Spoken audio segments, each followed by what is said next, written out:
तुमको आ रहा है वीडियो देखने में मज़ा, और मेरी मूड पटा गई यहाँ इस बिटगी से।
आप सभी को सादर नमस्कार। देवभूमि उत्तराखंड से मैं अपने इस ब्लॉग में आप सभी का हार्दिक स्वागत करता हूं। सितंबर और अक्टूबर के महीने में उत्तराखंड के पहाड़ी भागों में काम का बोझ थोड़ा बहुत बढ़ जाता है, क्योंकि फसलें पक जाती हैं और खेतों में जो घास बिखरी पड़ी होती है उसको काट करके सूखा करके और फिर उसको इकट्ठा करना होता है, क्योंकि सर्दियों में जानवरों को यही घास खिलाई जाती है।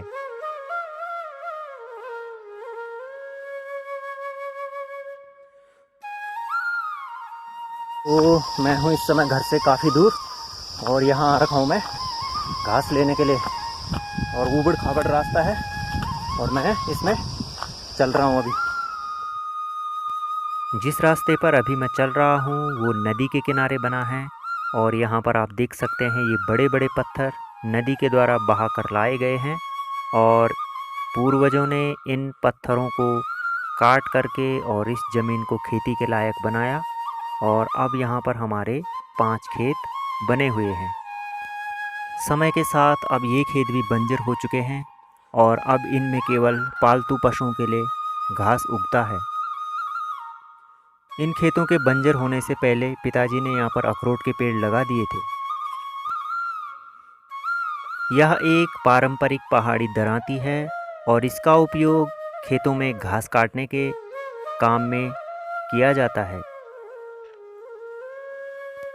यह लोहे की बनी होती है और इसके नीचे लकड़ी का एक हत्था होता है, और इस लोहे वाले हिस्से को गर्म किया जाता है और फिर इस कच्ची लकड़ी के अंदर उसे डाला जाता है। इस तरह से ये मजबूत दरांती होती है और घास काटने के काम में प्रायः उत्तराखंड में यही काम में लाई जाती है। और ये है आधुनिक दरांती। ये स्टेनलेस स्टील से बनाई गई है और ये काफ़ी पैनी है और इसकी धार बहुत तेज़ है, और ये पारंपरिक दरांती से हल्की भी है। आजकल असूज का महीना है, इसलिए हर कोई यह चाहता है कि जल्दी से जल्दी खेतों से घास को काट लिया जाए, क्योंकि बाद में इन खेतों में लोग अपने पालतू पशुओं को चराने के लिए छोड़ देते हैं। माँ भी अभी खेत में घास काट रही है और इसके बाद हम इस घास को लेकर के गौशाला में जाएंगे।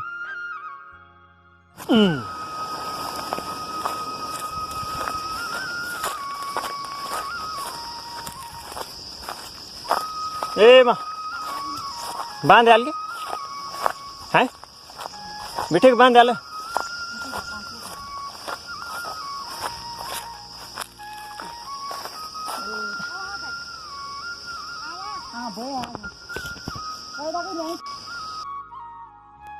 इस समय दोपहर के 12 बजने वाले हैं और लोग भी अब घास को काट करके अपनी गौशाला में वापस जाने लगे हैं।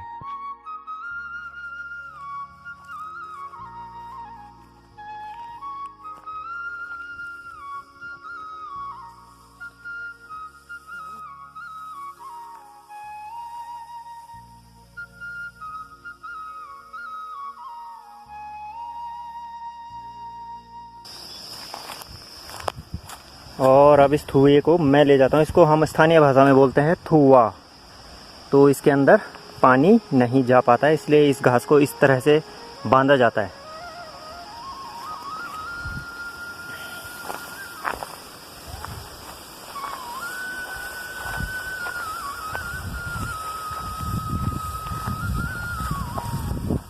का खमदारण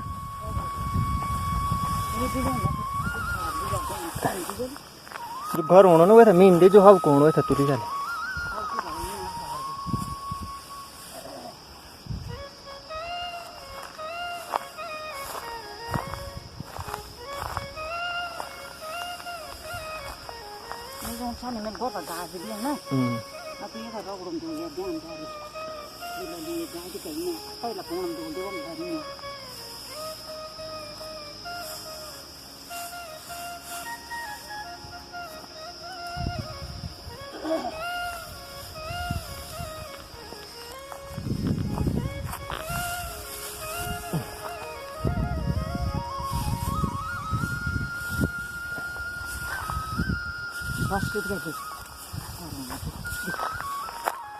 सुतू घास से तो हाव को आलो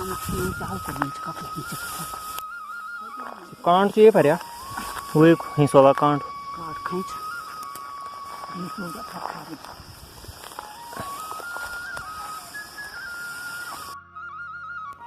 माँ ने अब 2 बिटकी बना दी हैं, एक हरे घास की और ये वाली सूखे घास की। हरा वाला घास जानवरों के लिए है और ये सूखा वाला घास हम अलग रख देंगे और फिर सर्दियों में ये जानवरों को देने के काम आएगा।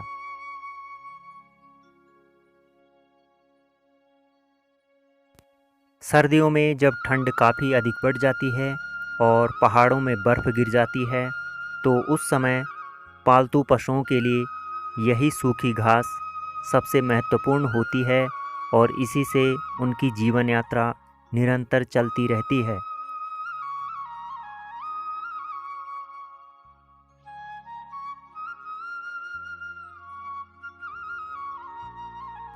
मैंने माँ के पास हरे घास की बिटगी को उठा दिया है और अपने लिए मैंने ये सामने खेत के मुंडे में एक बिटगी रखी है।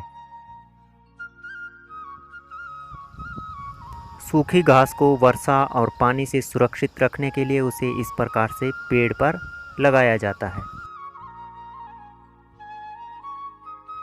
लोग भी अपने खेतों में आजकल लगातार घास काट रहे हैं और फिर इस घास को सुखा करके उसे बहुत जल्द ही एकत्रित करके रख लिया जाएगा और इसका भंडारण किया जाएगा।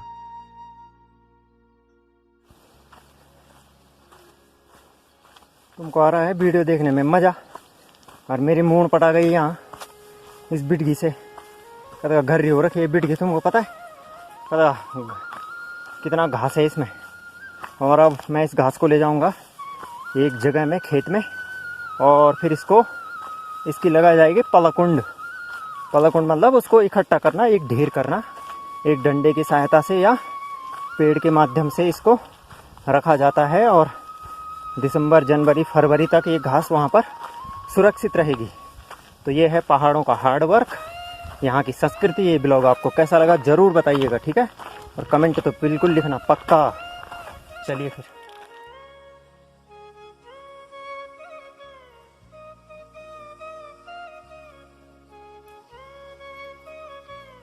उधर बड़े हाल खाना। तो दोस्तों अब मैं पहुंच चुका हूं अपने खेत में और यहाँ पर मैंने अपनी बिटकी को बिछा दिया है और ये देखिए इस घास को हम यहाँ पे सार रहे हैं।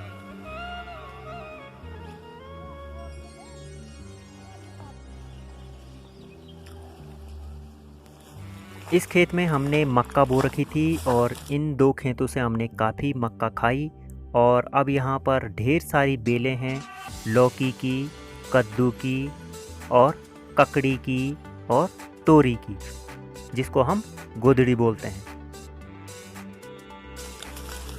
बिच्छू घास बिच्छू घास बिच्छू घास बिच्छू घास।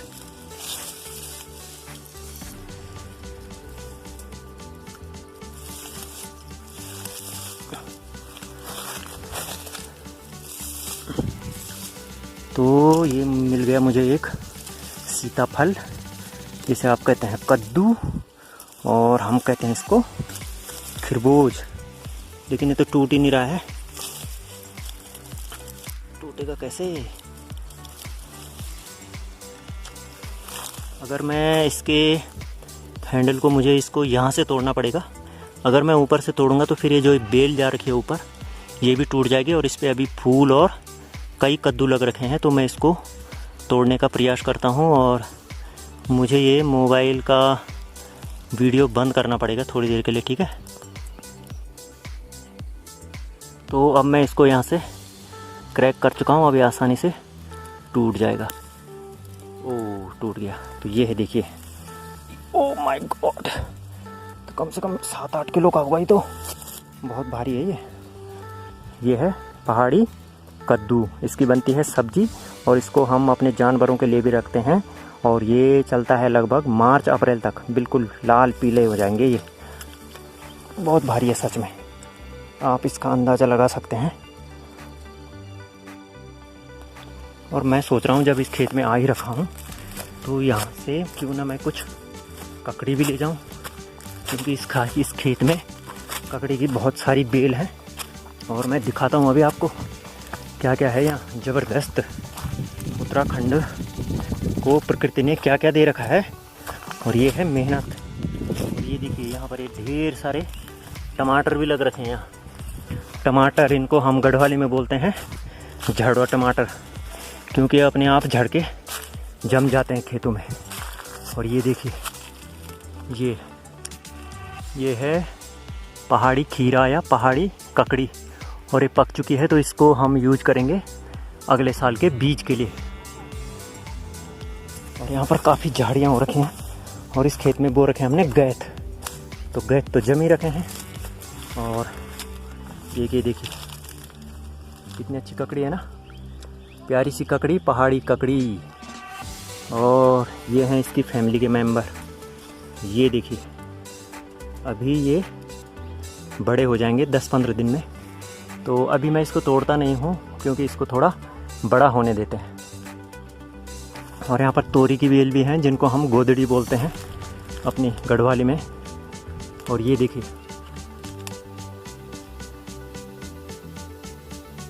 और एक खीरा ये है, ये भी पहाड़ी खीरा ही है, लेकिन ये सड़ चुका है यहाँ से। ये देखिए, यहाँ से ये ख़राब हो चुका है, तो ये खाने लायक तो है नहीं। तो इसको घर में ले जाना भी बेकार है। वैसे तो जानवरों के खाने के काम आ सकता है, लेकिन मेरे पास अभी कद्दू है कंधे में रखने के लिए, तो इसलिए इसको मैं नहीं ले जा रहा हूँ। इसको मैं छोड़ता हूँ यहीं।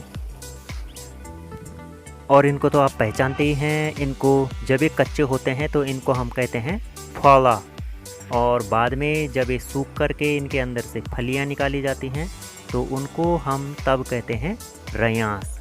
ये काले भी होते हैं और सफ़ेद भी होते हैं, और इनकी दाल में काफ़ी मात्रा में प्रोटीन होता है और बहुत टेस्टी दाल बनती है इनकी। अरे वाह, ये तो मैंने देखे ही नहीं। ये देखिए, यहाँ भी तो है, इसके नीचे ढक रखे हैं। तो ये भी हमारे किसके काम आएंगे? बीज के काम आएंगे। और ये है, देखिए, ये है नेचर के गिफ्ट, प्रकृति के गिफ्ट हैं ये हमारे लिए। ये देखिए, ये भी रखे हैं यहाँ।